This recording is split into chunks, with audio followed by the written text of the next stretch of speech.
سلام عرض ادب. این بار اومدم با یه کار جدید و کار بردیم برای کافینال هایی که کار نام بوتیکی انجام میدن، یعنی کار شیکی انجام میدن، حالا چه برای فروش چه برای دکور برای کافینال. این کار بوتیکی خیلی شیکی هستش. با افتخار اولین کسی هستم که توی ایران کار شابلون انجام میدم.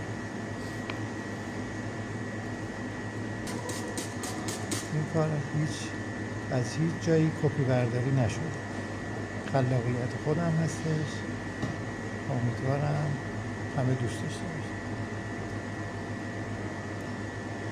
شابلونایی که به کار میبرم هم میتونید از خرازی‌ها تهیه کنید، هم از لوازم قنادی. خرازی‌ها تنوع زیادی دارن، بیشتری دارن. آبپاچی میکنیم، یعنی با آب میزنیم. هم میتونید پودر قند بزنید، هم آب. دیگه بستگی سلیقه خودتون داره. پودر کاکائو هم میتونید استفاده کنید. رنگ دیگه هم که دیگه آرد رنگی هم داشته باشید که خیلی بهتر میتونید استفاده کنید. امیدوارم که مورد پسندتون باشه و نتیجه کارم ببینیم. پست بعدی نمونه کارهای جدید و بیشتری براتون ارائه میدم که دوست داشته باشید.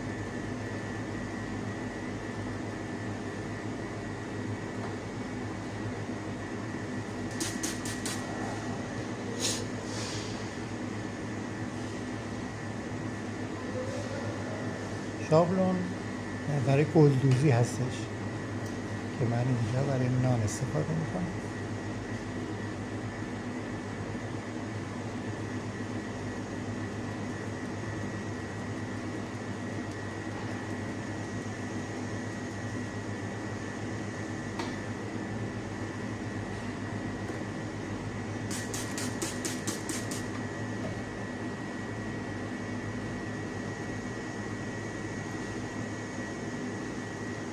طراحی برگ،